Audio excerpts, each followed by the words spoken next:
for these guys who are really grinding through a lot of injuries that's impacting this lineup. Wildly disappointing. I mean, you faced off against a Blue Jays team that came in here 3 games under 500. They had lost 3 in a row. They had lost 7 of 10. You got swept at home. And more importantly, it was the way that they lost those games that was troubling. Every start in the Blue Jays series and the first start of the Yankees series, each starter went just 5 innings. Each starter walked 2.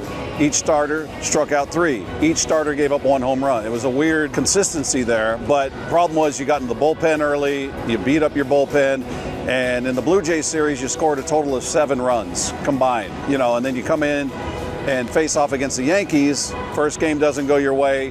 I mean, Brian Wu, what can you say about him? He's been your best pitcher this year. I mean, he's been outstanding, and he delivered when you needed it most. And then Luis Castillo came out and gave one of his best efforts, if not his best effort of the season. In this one, you had the lead. It wasn't a big lead. Runs were scarce.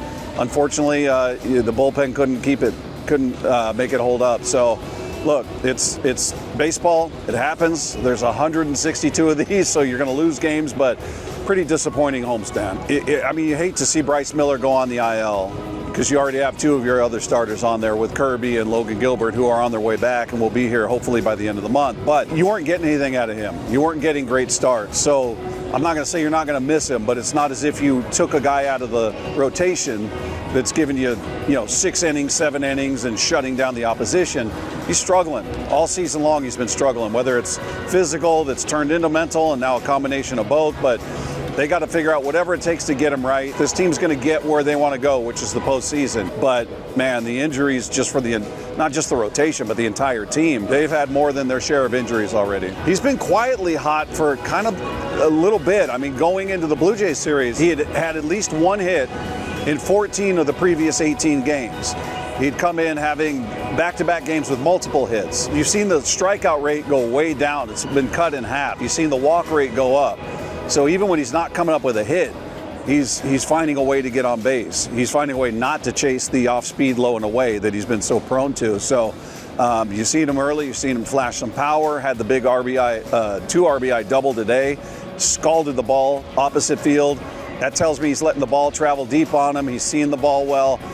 So, yeah, I think he's getting hot. He's working his way toward it quietly. But if you look at his game-by-game log, he's been doing it for a little bit now. Yeah, I mean, Brash, you got to do what you got to do to keep him healthy and slowly. I know there's probably got to be a lot of temptation to throw him in there when you got a high leverage situation and you need that opposition locked down. He hadn't pitched since September of the previous season of 23. So he missed all of last season. You got to baby step it with it. As much as it's probably hard, it probably is killing Dan Wilson and Pete Woodworth. You gotta take your time with him. So rely on maybe some other people in high leverage situations you otherwise wouldn't.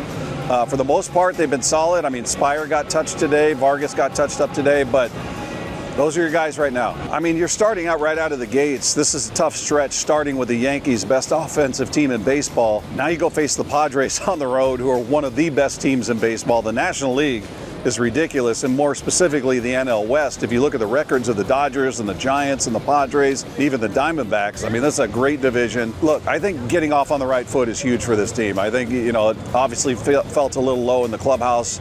I think if they can take this series from the Padres, I think it's maybe just a little more than just a series win, just in terms of taking the pressure off and just the mental aspect of it for these guys who are really grinding through a lot of injuries that's impacting this lineup.